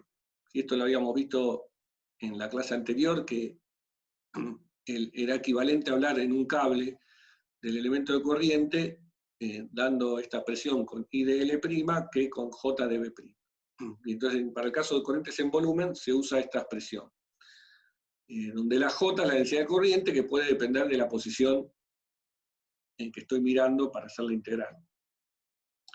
Y bueno, en ese caso, también vale que si toman el rotor de este potencial vector, les va a dar el campo magnético que tiene esta expresión. ¿Sí? De nuevo es esta misma expresión que está acá para el campo magnético de una corriente, en un cable, cambiando el IDL' por el JDB'. La integral de línea sobre el cable pasa a ser una integral de volumen. Entonces esta es la versión más general de un campo magnético generado por una distribución de corrientes en volumen y el potencial vector tal que su rotor da el campo magnético. Y para este caso también se cumple que la divergencia de esto da 0. Bueno, voy a parar aquí porque son las 11:05 y me estoy pasando de las clases prácticas. Lo que me quedó por contar, que lo vemos en la clase próxima, es, y arranco con eso y después seguimos con otras cosas, es una paradoja que tiene que ver con